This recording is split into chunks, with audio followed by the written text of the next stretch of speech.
A gente deu uma olhada nas três revelações, a primeira com Moisés, a segunda com Jesus, a terceira com Kardec. Deu uma olhada nisso e vê como uma gerou a próxima, né? Como essas coisas se integram. E não só isso, né? Como isso se aplica a gente hoje, né? Porque isso se aplicou quando Moisés falou isso para o povo judeu, se aplicou de uma forma. Quando Jesus falou, né, para os romanos e judeus da sua época, se aplicou de uma forma. Kardec falou em 1857, se aplicou de uma forma em nós hoje, né? Então a gente quer saber como nós entramos no meio dessa brincadeira toda aqui, né? Então as três revelações, né, isso é revelado, isso é colocado para a gente por Kardec na Gênese, né? Então ele coloca que a primeira revelação chega com Moisés, a segunda com Jesus e a terceira é o Consolador, é a doutrina espírita. Cada uma dessas revelações, ela veio numa certa época e num certo lugar, né? Então, para que a gente consiga analisar cada uma delas, a gente tem que se reportar a essa época, né? Esse lugar, esse tempo, né? Então, nós vamos começar aqui analisando o contexto histórico que nos levou à primeira revelação, né? Que é quando Moisés apresenta os 10 mandamentos. Então, nós vamos começar antes de Moisés. Mais ou menos há 10 mil anos atrás, ou seja, 8 mil antes de Cristo, não se tinha nem noção de espírito, matéria, que são coisas separadas ou juntas, não se tinha essa noção, era tudo um caldeirão só. O homem era homem e não se tinha essa noção. E por muito tempo se viveu com essa ideia, né? Os índios vivem assim até hoje, né? Eles não têm essa noção, essa separação de matéria, espírito, essa coisa toda, né? Muitas tribos vivem assim até hoje. Então, há 2 mil anos atrás, se começou a ter uma ideia que tinha alguma coisa superior, alguma dimensão acima da nossa. É quando começa a surgir a ideia do politeísmo, né? Que tem chove porque não, tem um Deus lá em cima controlando, tem sol porque tem um Deus controlando, tem tal coisa porque tem um Deus controlando, né? Então começa a surgir a noção de que nós não somos, né, esse caldeirão de tudo junto, tem alguma coisa superior, tem um plano superior ao nosso. É uma ideia que começa a surgir só, né, 2 mil anos antes de Cristo. E a coisa vai indo, e aí vem Abraão, né, e coloca da seguinte forma: não, esse Deus da chuva, esse Deus do sol, esse Deus do mar, seja lá o que for, esses deuses, na verdade, são expressões de um mesmo Deus superior, que realmente é o Deus. Então ele traz essa ideia do monoteísmo, um Deus único, que é responsável por toda a criação, todo o universo, né? E aí o povo tem que começar a desenvolver essa ideia, né? Isso é um choque, você passar de uma coisa, né, um sistema de crença em que existe um monte de deuses para um só. Né? Para a gente pode não parecer nada difícil de entender, mas para a época, para o conhecimento que esse povo tinha, é um choque. Então isso vai levar um certo tempo até ser digerido, né, e entendido. E eles, uma vez isso feito, eles vivem mais ou menos uns 500 anos aí com essa ideia do monoteísmo, até que chega Moisés e vem trazer a primeira revelação.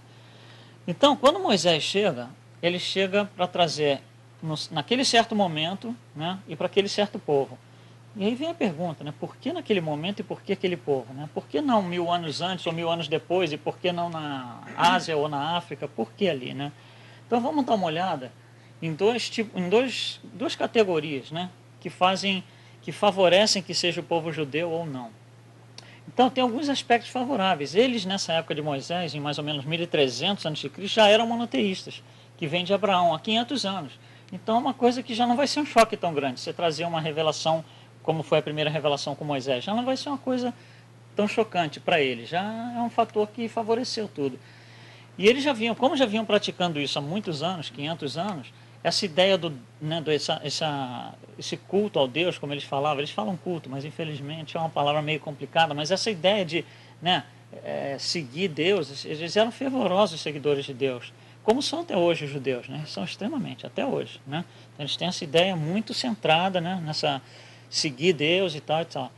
E não era diferente nessa época. Então, esses dois aspectos aqui fazem com que é mais favorável, né, que essa revelação chegue através desse povo do que através de outro, que não tem a mínima noção. Todos os outros povos eram politeístas ainda, não tinham noção de monoteísmo. Mas tem dois aspectos que faziam com que eles, eram os aspectos que desafiavam. É para esse povo que essa revelação tem que chegar, porque eles precisam, que está faltando duas coisas para eles. Essas duas coisas são, primeiro, esse povo está num tremendo déficit espiritual. Eles não têm noção do que é espírito, de que você tem que trabalhar, né, por uma coisa mais superior e tal. É tudo matéria, tudo acontece no plano físico, tudo ocorre no plano físico e acabou. e é só o que existe. Então, precisa ser trazida uma ideia de que tem alguma coisa superior, né? Eles têm o plano físico e Deus, mas uma coisa completamente desconexa da outra, né? Nessa época, a ideia deles. Então, isso faz com que esse é o povo certo para a gente colocar, né? Começar a transformação do planeta, né? Para que a nossa evolução, né? Nós todos, aconteça. E a segunda coisa que faz com que esse povo seja exatamente o escolhido é o que Emmanuel fala de vaidade exclusivista. Porque esse povo nessa época, eles se achavam os donos do mundo, superiores em relação aos outros povos, né? Essa superioridade ela é demonstrada numa passagem, né, que é muito interessante. Mais para frente, né, eles vão esperar o Messias que vai chegar, né, e eles estão esperando esse Messias, e eles esperam esse Messias com esse pensamento em mente. O Senhor, ou seja, esse Messias que vai vir ou viria, né, deveria chegar no carro magnificente de suas glórias divinas, né, ó, coisa como é que tá, né, trazido do céu à terra pela legião dos seus tronos e anjos. Então, olha só o tamanho desse negócio, né, dessa chegada desse tal Messias. E continua, deveria humilhar todos os reis do mundo. Olha só, esse Messias vai vir e vai pisar em cima de todos os reis do mundo, conferindo a Israel o cetro supremo na direção de todos os povos do planeta. Ou seja, Israel vai ser superior a todo o resto que existe. Esse Messias deveria operar todos os prodígios ofuscando a glória dos Césares. Então olha só o pensamento que está na cabeça desse povo nessa época, né? Olha o pensamento que está. Isso que Emmanuel chama de vaidade exclusivista. Então o que acontece? Precisa ser tirado isso. A transformação precisa ocorrer. Esse é o povo que precisa desse input, né? Dessa revelação. Por isso que chega para eles. E aí vem Moisés, né? E aí a pergunta é por que Moisés? Tinha um monte de outros que podiam ter feito isso. Por que ele? Moisés tem uma história completamente diferente do povo judaico, né? Ele em criança foi abandonado na cesta, né? Acaba parando, que a gente não vai entrar em detalhe, mas acaba parando e sendo recolhido pelo faraó do Egito, e ele é criado nesse meio, no meio dos palácios, no meio da pomposidade toda, mas ele tem uma qualidade de educação altíssima em relação ao povo da época, porque ele está no meio da riqueza, no meio daqueles que têm recurso, né? Para investir em educação e tudo mais. Então, ele tem uma educação completamente diferente do resto do povo. Se você vai trazer uma revelação desse porte para um povo, você tem que vir por alguém que é qualificado, ou pelo menos que seja encarado pelo povo como alguém qualificado. Não, essa pessoa ele sabe mais que eu, essa pessoa realmente, né? Igualmente, se alguém traz uma revelação para a gente hoje, que a gente, né, puxa, deixa eu ver quem é essa pessoa. Não, ele realmente sabe, tal e tal. Então, ele era a pessoa ideal para fazer isso. Então ele foi preparado, né? Existe todo um trabalho espiritual por trás disso, para que ele seja preparado para trazer essa revelação, né? Aí ele sai do Egito, leva o seu povo em busca da terra prometida, eles não sabiam nem para onde estavam indo, né? Vão lá pelo meio do deserto, passam lá os 40 anos, e no meio dessa coisa ele vai ao Monte Sinai e recebe, por via mediúnica, os 10 mandamentos. Então essa é a primeira revelação. O que são esses 10 mandamentos? Nós não vamos entrar em detalhe, eu só listei o que eles são. Tá? Mas, por exemplo, eu vou pegar esse aqui, número 5, não matar. A gente vai usar esse como exemplo até o final da nossa apresentação aqui. Tem outros, né? Mas o objetivo não é entrar aqui em detalhe. Então, só vamos manter em mente que não matar é um deles. Aí Moisés vem e apresenta isso aqui. E aí complica. Porque, olha só, pensa bem. Até o dia que Moisés aparece lá com a pedra embaixo do braço, podia matar. Era tranquilo matar, não tinha problema nenhum. Eu podia matar 200, 300 de uma vez só se eu tivesse capacidade para tal. De repente não pode. Então foi tirado esse sistema de crença que matar não é uma coisa boa. Isso é um choque para esse povo, porque o povo contesta. Como não pode matar? Até ontem eu matava com a maior tranquilidade, agora eu não posso mais? Que história é essa? Né? O povo contesta isso. E não só o não matar, mas todos os outros. Até ontem eu podia fazer tudo aquilo, agora eu não posso mais. Como é que fica? Eu não estou entendendo essa história. Essa é a posição do povo. Nós estamos falando há 4.000 anos atrás aqui, né? Um povo, 3.500 anos. Um povo ignorante, que não tem conhecimento, que não sabe nada, né? Que vai aprender com a chegada dessa revelação. Então Moisés vem e traz isso. E aí o que acontece? O povo se rebela. E aí Moisés tem que colocar leis para disciplinar o povo. E aí a gente tem que entender uma coisa muito importante, que é o que causa muita confusão quando a gente vai analisar essas revelações. Moisés traz um conjunto de 10 leis, que a gente viu aqui quais são. Traz 10 leis. E aí ele fala, bom, eu vou ter que colocar disciplina nessas leis. Por exemplo, uma das leis é não matar, que a gente viu. Não matar é a lei divina. A lei que nós usamos hoje aqui, na nossa sociedade, por exemplo, aqui na Flórida, nos Estados Unidos, não é não matar exatamente, é não matar. Mas se você matar, você vai preso, por exemplo. Então, olha só, mas se você matar, você vai preso, não é lei divina. É lei disciplinar. Não sei se está clara a ideia. Em outras partes do mundo, é outra coisa. Se você matar, você vai ser morto também. Sei lá, se você matar, vou cortar sua mão. Cada lugar, cada país em sua época, cada nação, cada grupo, coloca a sua lei disciplinar em torno da lei divina. Então, o que nós temos?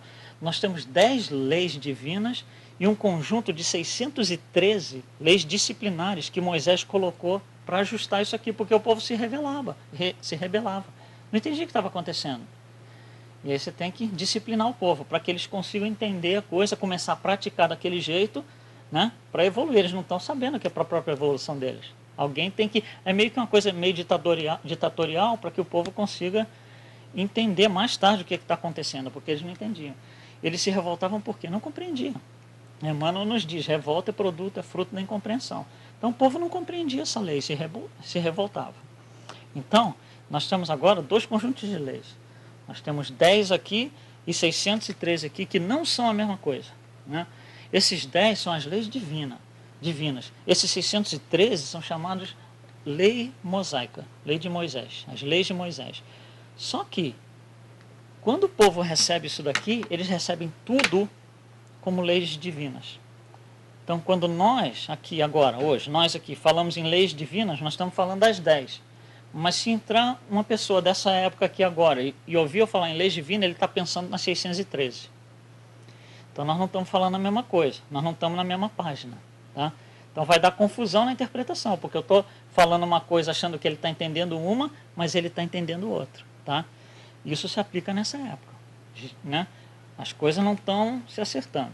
Essas leis divinas, que são as 10, elas não reconhecem espaço e tempo. Por exemplo, não matar. Foi colocado isso há 3.500 anos lá atrás.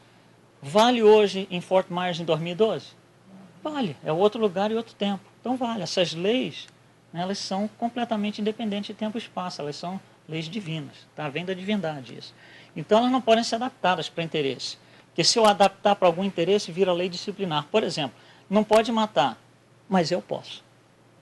Virou lei disciplinar, mas eu posso a lei disciplinar. Eu estou ajustando, né, a brasa para a minha sardinha aqui. Então, a lei divina é a lei divina, ela não pode ser alterada, não pode ser modificada, não pode, né, ajustar para a minha conveniência. Mas as leis disciplinares podem, e elas são sujeitas a tempo e espaço. Por exemplo, a nossa sociedade aqui, vamos olhar 500 anos para trás. Numa conversa, há 500 anos atrás, era tranquilamente uma conversa assim, tipo, quantos escravos você tem? Ah, eu tenho 20. Puxa, eu tenho 30, eu tenho mais que você. Conversa normal. 500 anos depois, hoje, isso é um absurdo. Então, o que aconteceu? Nós tivemos que mudar nossas leis. Então, essas leis, outras leis que surgem, algumas vão embora, algumas desaparecem por falta de necessidade. Né? O progresso vai trazendo necessidade de novas leis, na área da tecnologia, principalmente. Então, são leis que são disciplinares. Elas mudam de acordo com o tempo e espaço. Então, esse povo tem que entender, né, essa lei dessa forma, mas eles não entendem. Para eles é tudo lei divina. Todas as 603 são leis divinas. Não conseguem entender que só as 10 são e o resto é disciplinar. Não, o povo está lá para trás, não tem todo o conhecimento que nós temos hoje. E assim vão tentando viver. Então, Moisés vem para trazer essas leis que outros já tinham condição de colocar, mas por trabalho da espiritualidade, não era para ninguém outro colocar. Era para ele fazer esse tipo de trabalho. Era para ele, Moisés, que foi preparado para isso, trazer, porque ele ia saber lidar com essas leis disciplinares para conseguir fazer o povo, ou bem ou mal, de alguma forma, aceitar e começar a praticar essas leis. E assim se faz, né? E aí, o que acontece depois de Moisés? Essas leis dele, essa primeira revelação continua de alguma forma?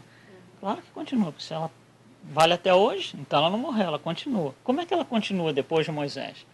Bom, primeiro, né, ele em si traz a revelação e logo depois ele coloca a lei mosaica, que são as 613, as leis disciplinares.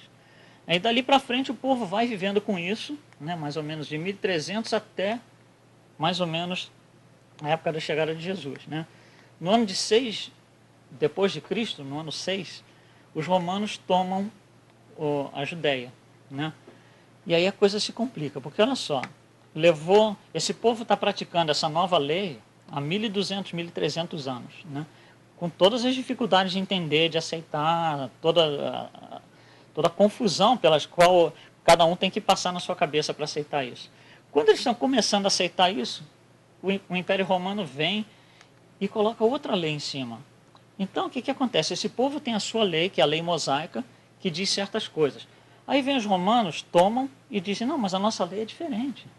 E você está sob a nossa lei agora. Então, olha só a cabeça desse pessoal. Com toda a falta de conhecimento que eles têm, né? Se a gente conseguir se projetar 2.000 anos atrás, olha como é complicado para esse pessoal começar a administrar isso. Espera aí, Moisés falou isso, nossa, eu levei tanto tempo para entender, e agora vem esses romanos aqui, estão falando outra coisa diferente, eu não estou conseguindo entender. E não estão mesmo, né? Porque as leis são incompatíveis. As leis são incompatíveis. Por exemplo, dente por dente, olho por olho, né? Que é a famosa lá, de Moisés. Já estava em vigor essa lei, é parte ali das 613, né? Mas para os romanos não é assim, você mata e fica por isso mesmo. Né? Eles vão lá, destroem todo mundo, destroem aldeias e tudo mais e fica por isso mesmo. Então não tem essa noção mais de dente por dente, olho por olho. E assim um monte delas, das quais a pior de todas é a coleta de impostos. Porque para eles, para os judeus, principalmente nas épocas mais antigas, a ideia de coleta de impostos não é exatamente pelo valor do dinheiro, pelo suor do trabalho que eles estão, né, tirando do bolso, mas é pela ideia de que até então eles têm as taxações deles mesmos dentro do judaísmo que reverte para aquela sociedade, agora não. Né, o dinheiro é colocado para um governo, um governador, uma província, um império, né, que não retorna o dinheiro para a sociedade. Então eles ficam extremamente revoltados com isso. E aí esse é o ponto de maior discórdia, né, da aceitação das leis romanas. Então a cabeça está ficando complicada, porque eu tenho a minha lei mosaica, esses romanos estão me dizendo outra coisa, eu já não estou conseguindo entender. Além de tudo, existem outros problemas. Dentro do judaísmo, né, nós temos o Sinédrio, que é a Suprema Corte deles, mas não é a Suprema Corte como é a nossa hoje. A nossa Suprema Corte hoje, na civilização ocidental, ela apita só problemas de justiça, né? Essa Suprema Corte aqui apita a justiça, como você vai se vestir, o que você pode fazer, como que você pratica seus cultos, sua doutrinação, né? Então é um negócio extremamente abrangente, é muita pressão em cima desse povo. E olha só, já são 3 problemas, né? Eu tenho a minha lei, tenho os romanos e tenho o Sinédrio em cima de mim aqui, né? E além disso tem várias divisões dentro do judaísmo dessa época, né? Aqui são 4 das divisões, que cada um tem a sua cabeça. Por exemplo, olha só como a coisa é difícil. Os saduceus são os políticos materialistas, completamente materialistas. Vivem no plano físico, é só isso que existe, mais nada, e não se discute. É assim mesmo que eles são, né?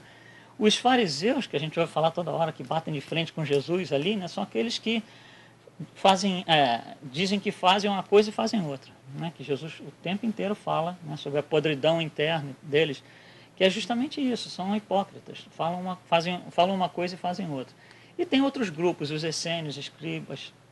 Os essênios, existem várias teorias dizendo que, tentando provar, nunca se conseguiu chegar a conclusão nenhuma, que Jesus teve muita interação com os essênios antes dele começar a ministrar a sua doutrina, né? Mas nunca se conseguiu provar nada, né? Bom, então olha só como a cabeça está complicando, né? Olha só, tem todas essas divisões dentro do judaísmo, tem as leis mosaicas que eu tenho que me preocupar, tem as leis romanas que eu tenho que me preocupar, tem o Sinédrio em cima de mim.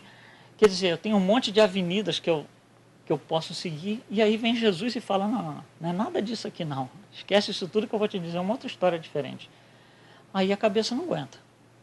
Aí não deu certo. Entrou em parafuso, no meio dessa confusão toda. Aí Jesus vem e diz assim, tudo isso que vocês estão ouvindo aí não é bem assim. Eu vou contar uma história diferente. Eu vou revelar as leis do amor. Né? Eu vou dizer para vocês que não é dente por dente, olho por olho. A história é diferente. Né? Quando você recebe alguém te odeia, não é com ódio que você retribui. É de uma outra forma que eu vou te mostrar. E aí não tem condição desse povo absorver isso. Né? E Jesus fala, esse Deus que vocês, né, têm tanto medo, aquele Deus, né, aquele opressor e tal, essa coisa toda, Pode esquecer porque não é nada disso. É outra história diferente. Eu vou mostrar para vocês como é que é a coisa. É isso que ele veio fazer aqui, né? E mais duas coisas que ele revela. A necessidade de perdão e caridade. Não é olho por olho, é perdoar. E é fazer caridade. Aí os judeus, o quê? Como? Não entendi essa parte. Porque é isso mesmo que está acontecendo. Eles não estão entendendo essa parte. E Jesus vem falar sobre um reino completamente diferente. Que não é no plano físico que a gente tem que viver.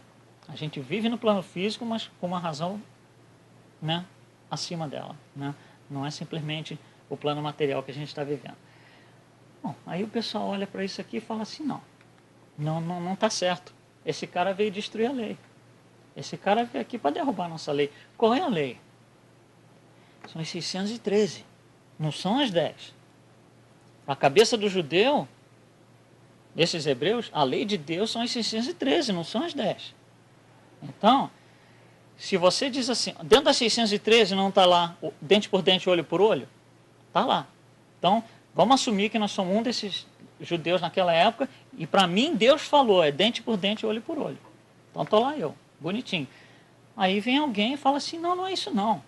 Eu vou te mostrar outra coisa, você tem que perdoar quando alguém te ofender. Então, para mim, na minha cabeça, esse cara está mudando as leis divinas. Ele veio derrubar as leis de Deus.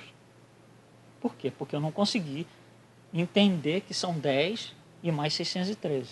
Tá clara essa ideia das... Né? Então, a gente consegue entender a posição do judeu. Para ele, o cara veio destruir a lei. Quem é esse cara? Né? O que é esse homem aí? Né? Todo mundo quer saber. E é daí que sai o famoso não vim destruir a lei.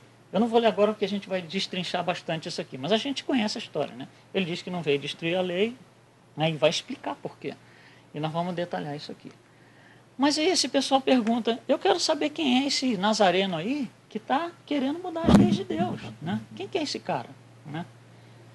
Então, como é que nós, hoje, espíritas, respondemos essa pergunta? Quem é esse cara aí? Quem é esse nazareno? Né?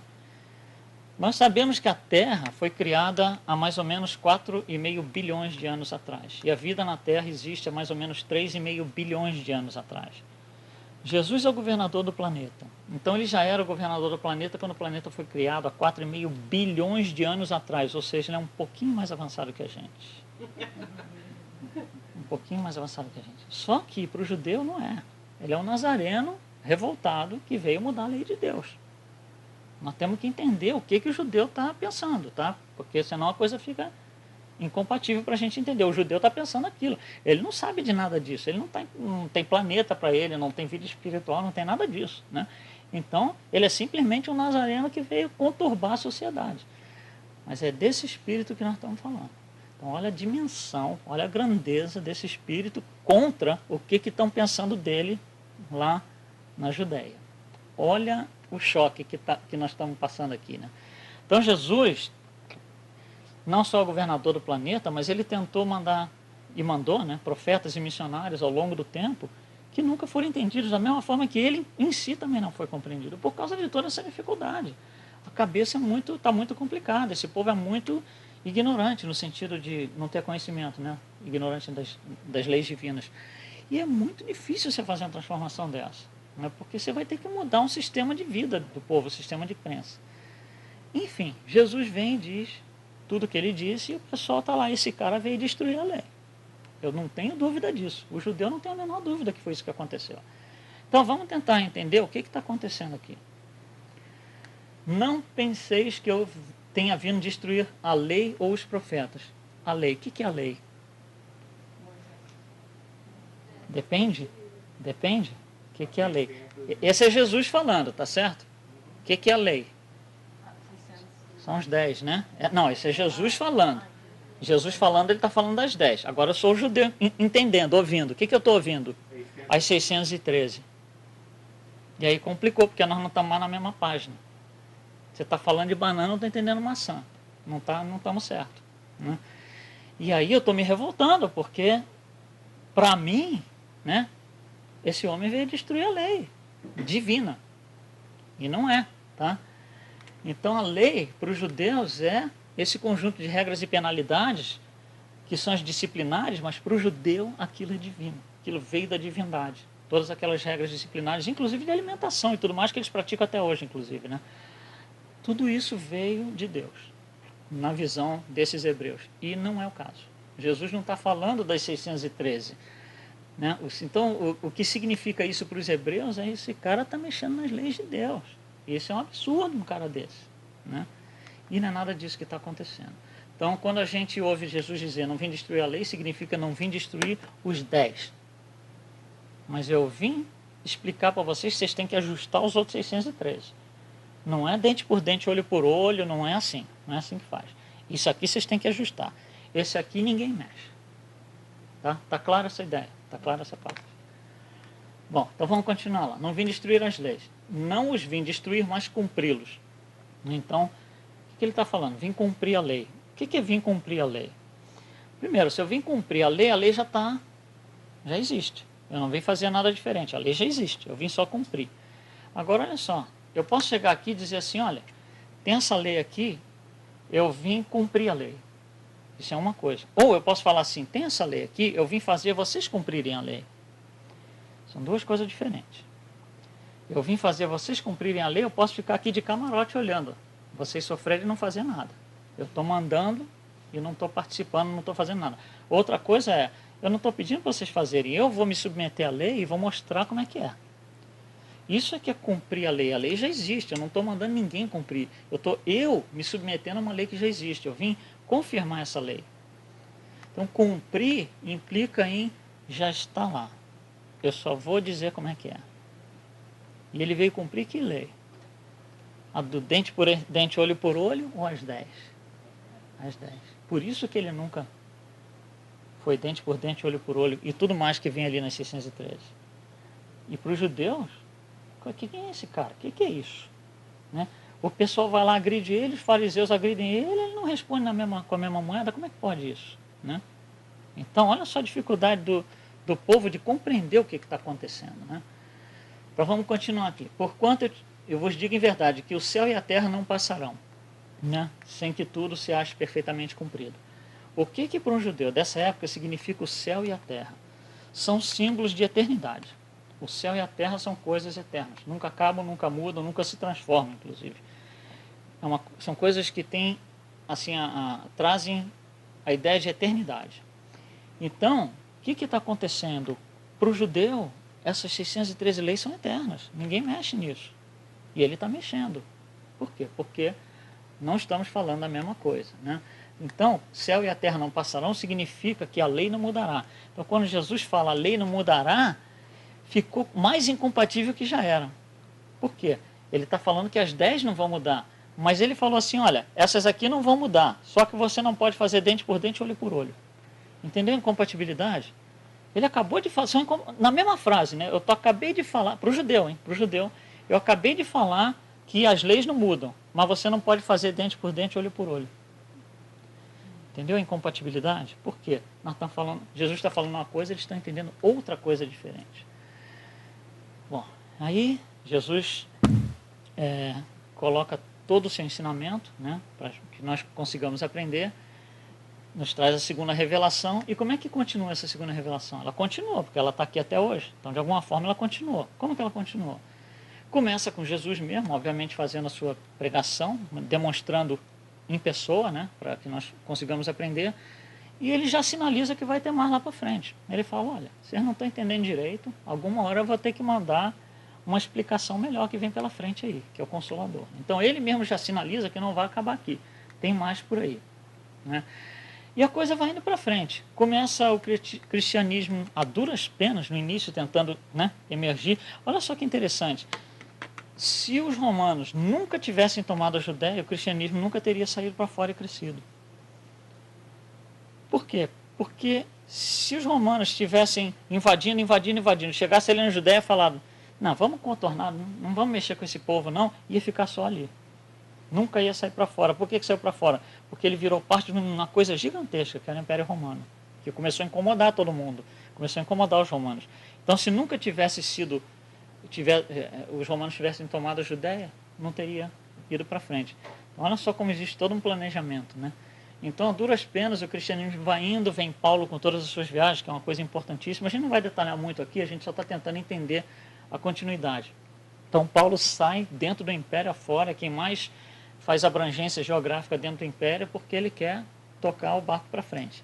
No ano de 70, os romanos invadem e destroem o templo em Jerusalém, dos judeus, mas os que vêm a ser cristãos depois ainda não eram chamados de cristãos, mas aqueles que seguiam Jesus começam a ficar preocupados. Puxa, esses romanos vieram aqui destruir o templo.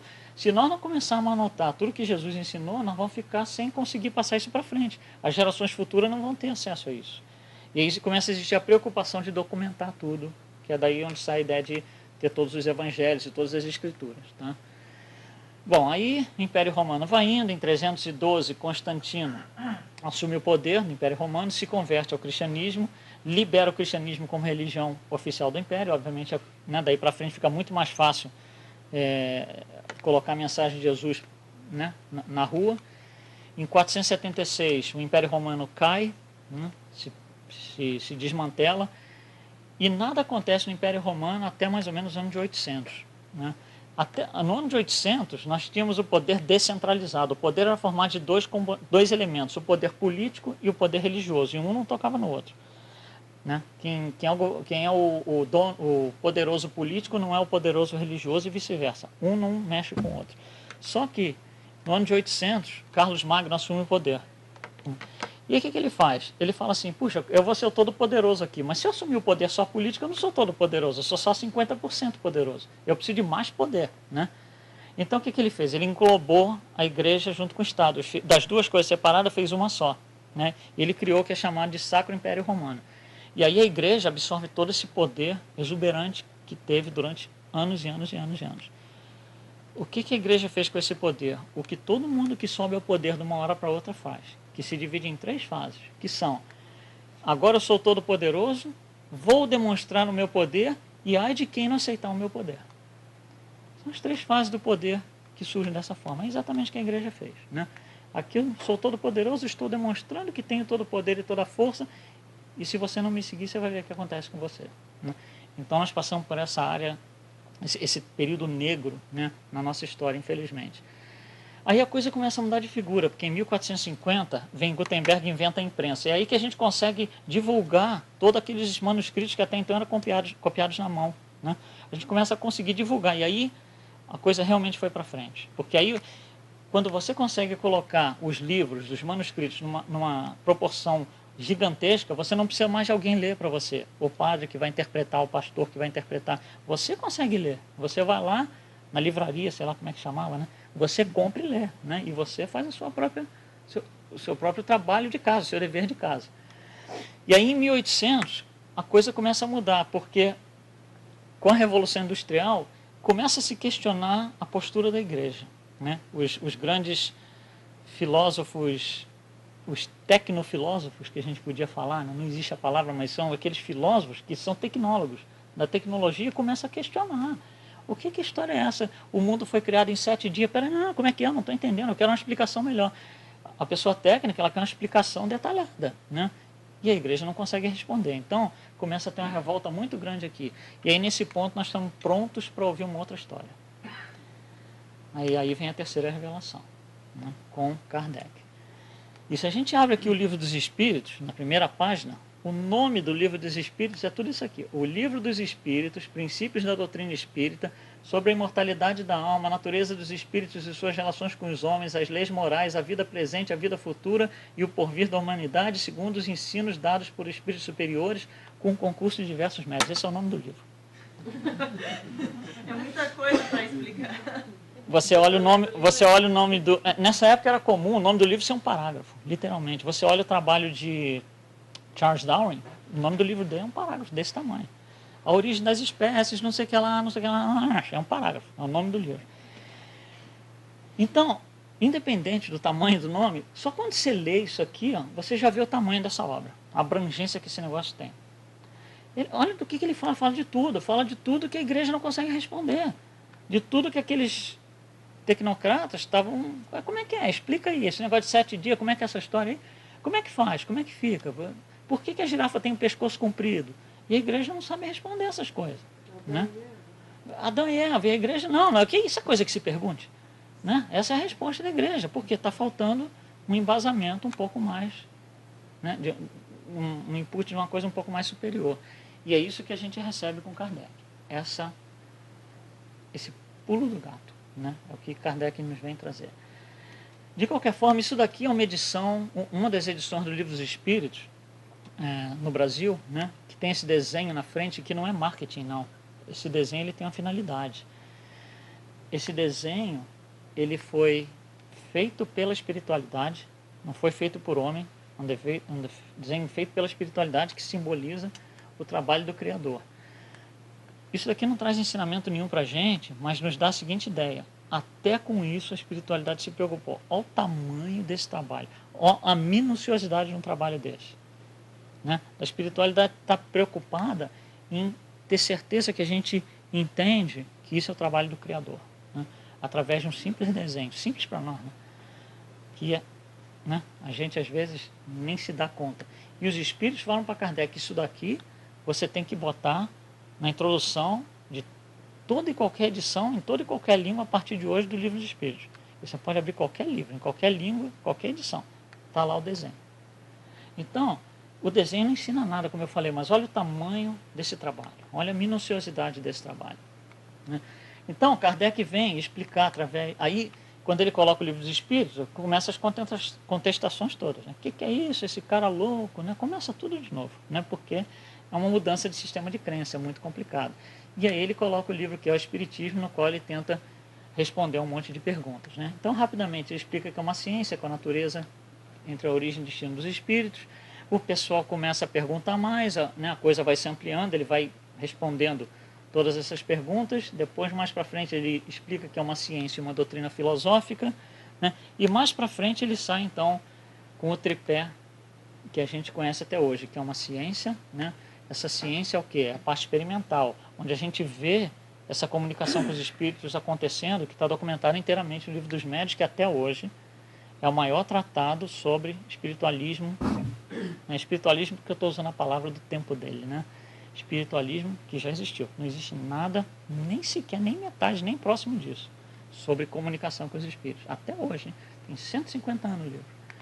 E aí ele explica para nós também, né? Que é uma filosofia que é baseada na busca essas respostas, essas questões que nunca vão embora, né? Quem sou eu? De onde eu venho? Para onde eu vou? O que eu estou fazendo aqui? Agora que eu estou aqui, como é que eu me comporto? Como é que eu me viro? Né?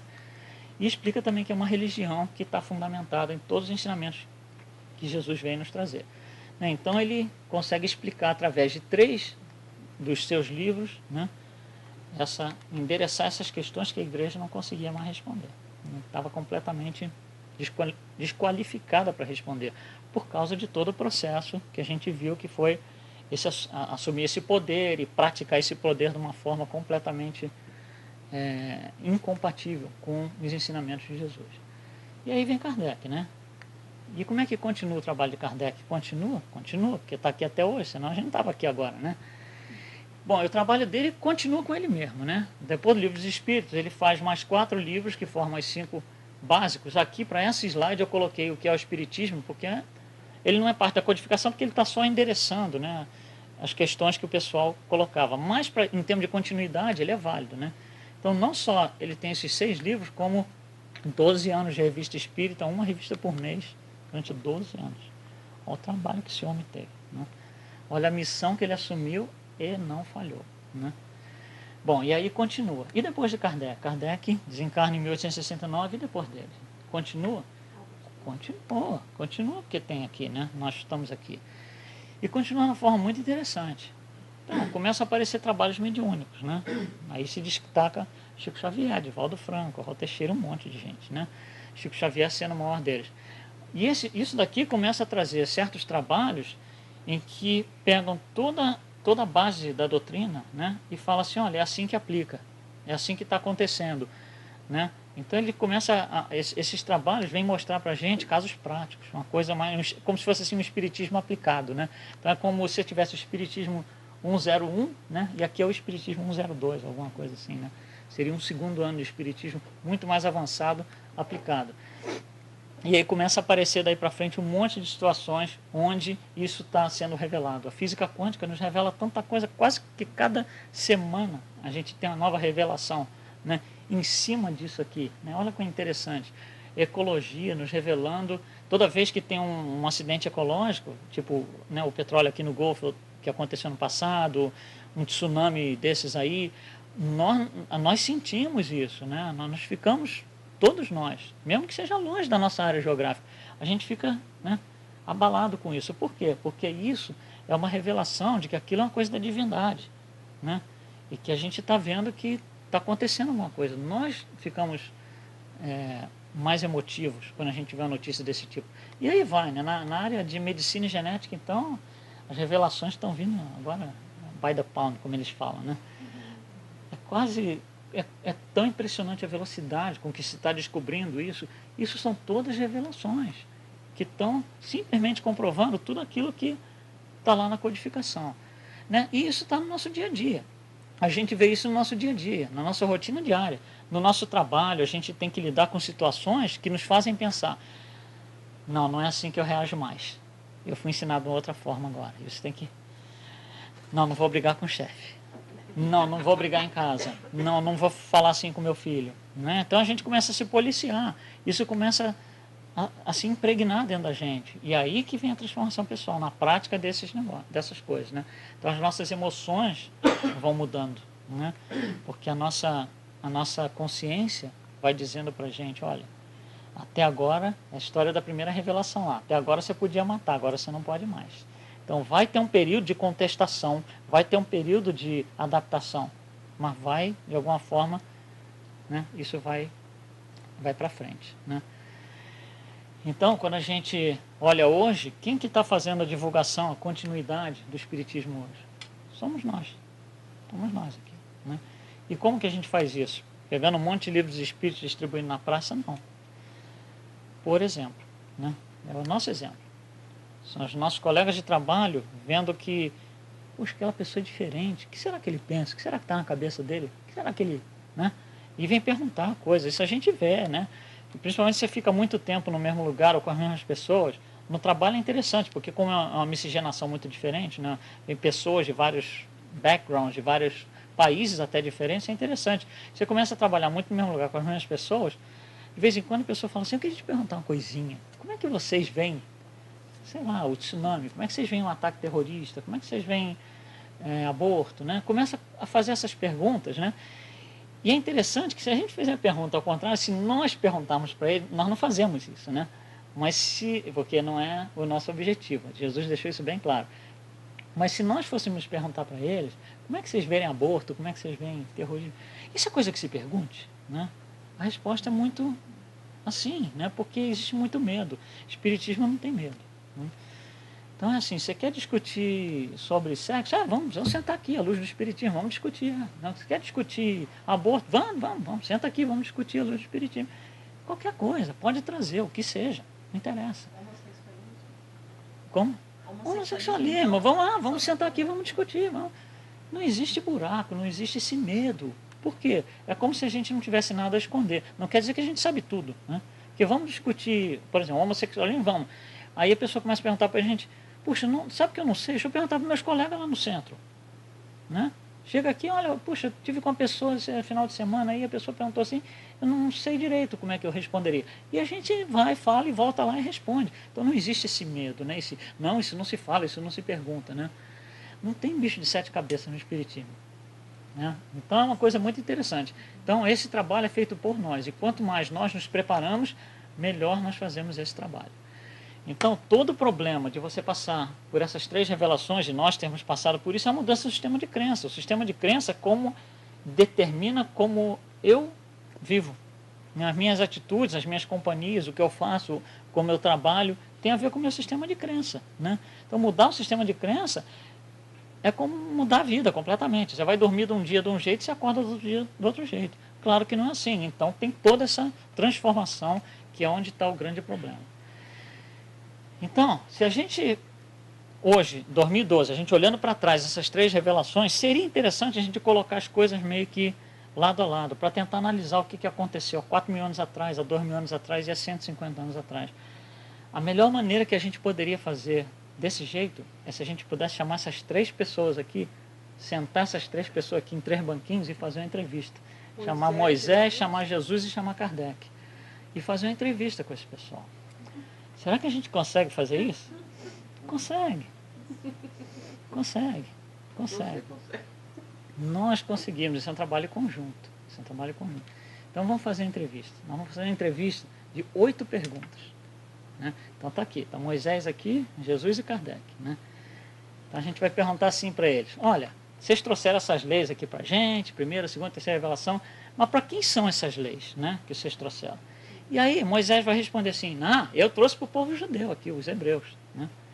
E aí Jesus vai falar assim, não, eu trouxe para todos os povos. E Kardec vai falar assim, não, isso é o universo inteiro. Né? Olha só a diferença de resposta, olha só, você sai daqui, você vem para cá, né? Olha o choque que isso é, olha o choque que isso é. Bom, segunda pergunta. Essas leis que vocês trouxeram para a gente, por quanto tempo vale isso? Né? E Moisés vai dizer assim, por toda a vida, até você morrer. E morreu, acabou. A lei não se aplica mais. Jesus vai falar assim, para toda a sua vida, tanto corporal como espiritual. E Kardec vai falar assim, são leis eternas. Não tem nada a ver com o tempo de vida que você tem aí. Não depende de você, não é você que dita as leis. Elas estão lá, entendeu? Você nasce e morre, a lei continua. Não tem influência nenhuma sua encarnar, desencarnar. As leis estão lá, são leis, acabou. Terceira pergunta. Que sentimentos expressam essas leis? Vocês trouxeram essas leis para a gente, mas né? O que isso expressa aqui para a gente? Moisés vai falar força e absolutismo. Né? Aquela pressão ali, né? Pisa em cima, né? Jesus vai falar, não é bem assim, é um aconselhamento. Né? A gente aconselha as pessoas a uma renovação. Por exemplo, vais e não peques mais. Ele não está condenando, está fazendo nada, está aconselhando. Olha, eu vou te aconselhar aqui. Você vai, mas você se transforme, se renove. Né? Não peques mais. É um aconselhamento. Não é uma crítica, não é uma opressão, não é força nem absolutismo, não é nada disso. E Kardec vai falar, essas leis, elas trazem uma sensação de expansão e liberação. Porque na hora que você começa a praticar essas leis, você fica muito grande. Você se sente muito grande, muito poderoso sem ter o poder. Né? Você se sente, a participação sua, né, no universo, na vida das outras pessoas aumenta muito. Desde que você consiga, né, praticar as leis, assumindo isso. Quarta pergunta, o que essas leis vêm demonstrar? Vocês trouxeram para a gente, o que elas estão demonstrando? Moisés, força e temor. Não se discute mais. Mandou dente por dente, olho por olho, você vai lá e faz a mesma coisa e não discute. Jesus, fé e amor. Né? Fé no Criador e a prática do amor. Né? E Kardec vai falar, fé sim, raciocinada, e amor sim, incondicional. Né? Então, olha só o nível, olha a diferença aqui. Ó. Né? Olha de onde nós saímos e onde nós chegamos. Né? Com a passagem da primeira, segunda e terceira revelação. Mais uma pergunta, qual a atitude que eu tenho que ter perante essas leis? Estou aqui vivendo e tal, encarnado, que atitude eu tenho que ter perante essas leis? Então Moisés, submissão e vitimização. Você fica aí quietinho, você não contesta, não pergunta nada.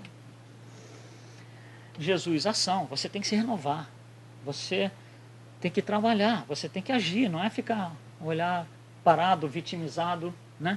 Não é essa submissão, não, vamos fazer, entendi a lei, entendi, não estou me enquadrando nela, vou mudar, não estou errado, tem que fazer uma coisa. Né? E Kardec vai falar, ação sim, com responsabilidade, senão também, né? Então, olha só, quando você sai daqui, você vem para cá, né? Olha a diferença. Sexta pergunta, qual o significado dessas leis? Elas significam o que aqui para a gente? Moisés, essas são as leis de Deus, né? Como ele colocou, né? Jesus fala, é assim que praticamos as leis de Deus, vim cumprir a lei, vim deixar que a lei se aplique a mim também. Né? Então vim mostrar como é que se pratica essa lei. E Kardec vai falar, não é só como que se aplica, é se aplicar, mas saber por quê. Aqui você pode fazer, mas não saber por quê. Mas aqui você sabe. Olha só como é que se sobe completamente de dimensão. Então, nós aqui espíritas, nós sabemos por que estão fazendo certas coisas. Porque está muito bem explicado na codificação e, obviamente, todas as obras de apoio. 7. Como poderíamos chamar essas leis? E aí Moisés vai dizer a lei de justiça. Né? Dente por dente, olho por olho. Jesus é a lei do amor. Amor e caridade. E Kardec vai falar, é a lei da verdade eterna. Então, olha só, você sai daqui para cá, né? Olha a diferença. E a última pergunta. Onde estão escritas essas leis? Aí Moisés vai falar, está na pedra, fui eu mesmo que escrevi. Está lá, fui eu mesmo que fiz. Jesus vai falar, está no seu coração. E Kardec vai falar, está na sua consciência. Então a lei sai da pedra e vai para a consciência. Olha só, né? Entendeu onde a gente estava e onde a gente está? Mas aí é que vem o grande problema. Eu acho que todo mundo entendeu onde a gente estava e onde a gente está.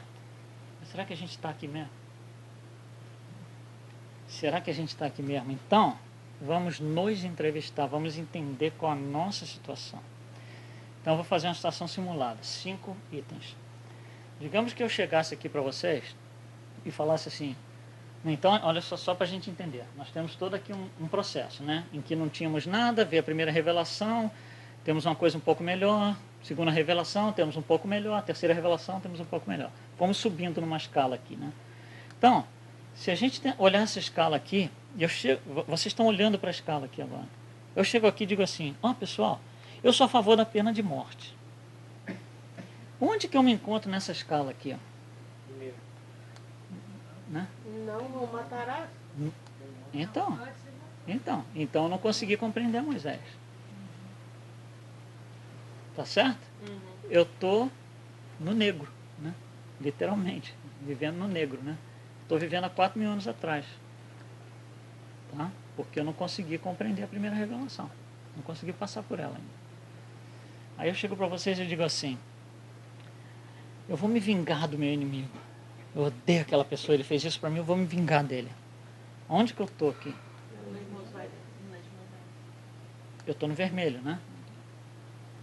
Eu estou no vermelho. Porque se eu não tivesse compreendido a primeira revelação, eu não ia me vingar, eu ia matar. Então, eu já consegui compreender a primeira revelação, né? Mas eu não consegui compreender Jesus. Então, eu estou no vermelho. Eu estou no meio aqui. Não cheguei lá, não consegui compreender Jesus ainda. Aí a gente está dirigindo aqui na 75, aí 75, aí tem alguém forçando passagem e tal, a pessoa passa e a gente fala assim, tomara que esse cara bata o carro lá na frente. Tô doidinho para que ele bata o carro lá na frente, eu vejo o carro capotado lá. Onde será que eu estou aqui? Não que isso aconteça, hein? Isso é hipótese, hein? Hipotético. Mas tem a lei da ação e reação. Isso é hipotético. Aonde que eu estou aqui quando eu falo isso? Ainda está no vermelho, porque Jesus falou que passa para os outros, né? Uhum, exatamente. Eu não consegui compreender a segunda revelação. Então estou vivendo há 2.000 anos atrás. Não devia nem ter carro. Não tinha carro há 2.000 anos atrás. Eu não consegui compreender a segunda revelação. Aí quando você começa a falar assim, puxa, eu fiz tal coisa, porque a gente sabe que fez. Nós sabemos, está na consciência, não está na pedra. As leis estão na consciência, não estão na pedra. Aí a gente fala assim, eu fiz isso. E essa é a nossa grande oportunidade, né? E a gente fala, puxa, acabei de desejar para o cara passar, estou vivendo há 2.000 anos atrás, grande erro, preciso começar, né? Preciso não fazer mais isso, preciso, né, me policiar um pouquinho mais. Aí eu falo assim, eu não consigo perdoar aquela pessoa. Aconteceu uma certa coisa, mas eu não consigo perdoar aquela pessoa. Onde que eu estou? No amarelo. Eu sei que eu preciso perdoar, mas eu não consigo. Não consegui outra coisa, mas eu já sei que eu preciso. Então eu já compreendi a segunda revelação. Né? Eu estou talvez me esforçando e tal, está difícil, tem um monte de barreira que eu tenho que transpor, mas eu consegui entender a segunda revelação. Tá? E finalmente a última aqui. Se eu chegar para vocês e falar assim, eu estou tentando fazer uma transformação moral. Tentando passar por ela. Onde que eu estou aqui? No verde escuro aqui, né? Ou seja, eu consegui compreender a terceira revelação. Então o que acontece? À medida que a gente vai subindo aqui na escala, nós estamos aumentando o nível da nossa consciência. Nós estamos parando de ler a pedra e estamos começando a ler a nossa consciência. Né? E está aumentando a nossa evolução moral. A cada vez que eu vou subindo aqui, eu vou aumentando a nossa evolução moral. E tudo isso que tem aqui, né, tudo isso que a gente falou, o que acontece? Não é só para a gente. Isso não é só para a gente. Isso se aplica aqui também. São leis eternas. Quando a lei está na pedra, não tem cabimento você falar nisso. Né? Quando a lei está na consciência, a gente já conseguiu entender que é muito maior do que o que a gente pensa. Tá? Bom, eu acho que a ideia da gente trazer esse estudo era esse. Está tudo aqui na nossa consciência. A gente tem que se policiar com as nossas situações no dia a dia. A gente tem que se perguntar constantemente, onde que eu estou com essa atitude, isso que aconteceu aqui, essa discussão que eu tive, esse desentendimento que eu tive, né? Onde que eu estou aqui? Eu entendi a primeira, entendi a segunda, entendi a terceira, né?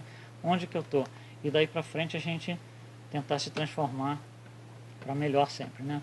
Tá, muito obrigado então pelo tempo e tenham todos uma boa noite.